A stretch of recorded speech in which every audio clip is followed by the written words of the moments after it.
Tintarella, tin tin tinna, razzi di luna, tin tin tinna, baciano te al tin tin tinna, razzi di luna, tin tin tinna, baciano te al tin tin tinna, razzi di luna, tin tin tinna, baciano te al tin tin tinna, razzi di luna.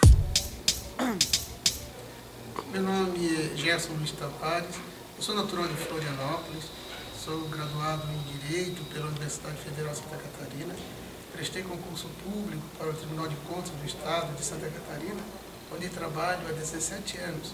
Também atualmente estudo psicologia e no meio espírita, eu desde a infância, por influência de meu pai, estudo o espiritismo. E na medida em que eu fui avançando na idade, no tempo, amadurecendo, mais interesse fui tendo pelos conhecimentos espíritas. Tornei-me palestrante espírita, de modo que hoje eu divulgo, através de palestras, o espiritismo, não somente em Santa Catarina, mas em outros estados. E também tive a alegria de servir o movimento espírita como presidente de uma instituição espírita aqui em Florianópolis, uma casa que tem 101 anos de idade, o Centro Espírita Amor e Unidade do Apóstolo. Também tive a honra de ser o presidente da Federação Espírita Catarinense.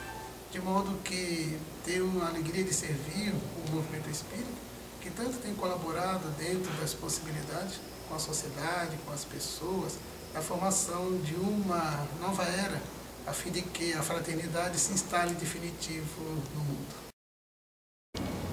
Você podia falar um pouquinho para a gente sobre a criação dessa religião, do espiritismo? A doutrina espírita, ou espiritismo, quer dizer a doutrina dos espíritos. Ela foi estabelecida esse conceito pelo seu codificador, Allan Kardec. Allan Kardec é um pseudônimo que o professor Hippolyte Léon Denisard Rivel, no século XIX, em 1857, ele passou a utilizar e se tornou o que nós chamamos no movimento espírita de o codificador do espiritismo. Codificador quer dizer organizador, sistematizador de todos os temas, todos os princípios, todos os postulados que consubstanciam a doutrina espírita. O primeiro livro que constitui o início do espiritismo foi em 1857, no dia 18 de abril, que tem por título O Livro dos Espíritos, seguido de mais 4 obras que nós chamamos as obras básicas: o Livro dos Médiuns, o Evangelho segundo o Espiritismo, o Céu e o Inferno e a Gênese. Tá. Você podia dizer para a gente a finalidade da religião? Do Espiritismo? Do Espiritismo. Allan Kardec ele definiu o Espiritismo como sendo a ciência que estuda a origem, a natureza dos espíritos e a sua relação com o mundo corporal. É uma doutrina de origem científica, uma sustentação filosófica e consequências religiosas, ético-morais. O grande objetivo do Espiritismo é apresentar para a criatura humana os saberes tais: a existência de Deus, a existência do espírito imortal, a comunicabilidade dos espíritos, que comprova a imortalidade. Essa comunicabilidade acontece através da mediunidade, bem como a reencarnação, a lei de causa e efeito e a adoção do Evangelho de Jesus como nosso código moral de vida. A proposta espírita é o de transformação moral da humanidade, fazer para a criatura humana uma proposta de conduta filosófica, ético, moral, compatível com o bem, com a transformação moral. E os postulados espíritas, que nós falamos há pouco, eles vêm sustentar toda uma lógica, todo um estímulo para essa transformação, a fim de que a sociedade se renove e definitivamente se instale o bem na Terra. Você podia falar um pouquinho para a gente sobre as sessões? As sessões espíritas, elas são sessões privativas. São atividades que as instituições espíritas que têm estrutura, que têm condições de organizar e de manter, elas levam adiante.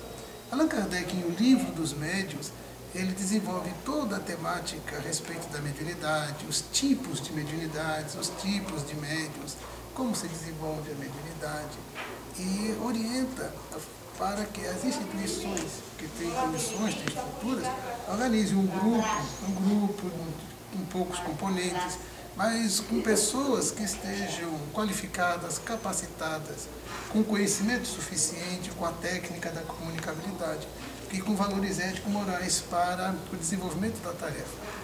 As reuniões mediúnicas, elas consistem no intercâmbio com os espíritos, através das pessoas, homens, mulheres, que nós chamamos de médiuns. Esse intercâmbio tem por objetivo a demonstração da imortalidade da alma, ao mesmo tempo aprender com os espíritos acerca da melhor forma de a gente se comportar na Terra, a fim de que nos tornemos melhores, mais felizes e mais pacíficos. Ok. E tá, alguma mudança social é promovida pelo Espiritismo? Quando nós fazemos uma proposta filosófica de comportamento que propõe renovar a nossa ética, a nossa moral, nosso comportamento, sempre para melhor, naturalmente que as mudanças sociais vão se operando. Ao mesmo tempo, nós, no movimento espírita, desenvolvemos um forte, um consistente trabalho de caráter social, junto aos idosos, junto às crianças, junto aos jovens, sempre procurando, tanto no aspecto material, social, atender às variadas necessidades, especialmente numa sociedade como a nossa, no Brasil, que tem uma dívida social muito importante. Então, essa atividade social para diminuir os sofrimentos, as agonias existenciais. Ao mesmo tempo, você, eu, cada um de nós, adotando uma filosofia de comportamento positiva, com alegria de viver, mas priorizando a solidariedade, a fraternidade, a caridade, nós conseguimos modificar todo o status quo. Tornamos pessoas honestas, pessoas dignas, de elevado caráter. E quando a gente ocupar posições de comando, cargos de chefia, cargos públicos, onde quer que estejamos, na condição de chefes ou de chefiados, nós estaremos pautando pela ética, pelo moral, fazendo com que a sociedade efetivamente se transforme para melhor. Uhum. E o mantimento da instituição, como é que funciona? É por coletas ou é por arrecadações? O movimento espírita é um movimento que eu dizia, nós trabalhamos e nos mantemos com dificuldades, porque nós não temos uma arrecadação definida, é tudo na forma de doação. As pessoas que se vinculam às instituições espíritas, elas colaboram financeiramente, se quiserem colaborar, o quanto querem colaborar, se não quiserem colaborar, não colaboram. E bem como nós temos uma dinâmica muito significativa no ambiente literário. Há uma produção de livros espíritas, mediúnicos e não mediúnicos, bastante intensa. Então, quase sempre as instituições espíritas elas mantêm um posto de venda de livros que é uma perspectiva de uma receita interessante de 30%, 40% das necessidades da casa. Nós fazemos com uma certa frequência café colonial, jantares beneficentes, almoços, sempre no sentido de angariar recursos a fim de sustentar as nossas atividades. Tudo bem. E em Florianópolis, como é que funciona? Tem muitas instituições? Na Grande Florianópolis nós temos registros de 30 instituições. Esse registro que eu falo são as instituições que nós dizemos que são afiliadas à Federação Espírita Catarinense. Tanto no continente como na ilha, somos 30 casas espíritas e trabalhando no sentido de levar a mensagem, a proposta espírita para aqueles que se interessam. É um movimento bastante ativo, bastante intenso e nós, particularmente, percorremos um bom número dessas instituições, fazendo palestras, fazendo reuniões, fazendo conclaves, de modo que a Grande Florianópolis também servia de instituições espíritas. E o aparecimento da mídia do Espiritismo, você acha que é uma coisa positiva ou negativa? Ela é positiva, no seguinte sentido, que tem despertado o maior interesse das pessoas em entender o que é o Espiritismo, qual é a sua sustentação doutrinária, filosófica. Então ela é positiva. Sempre atrai as pessoas para ler o Valmor Espírita, para entender melhor o que diz o Espiritismo.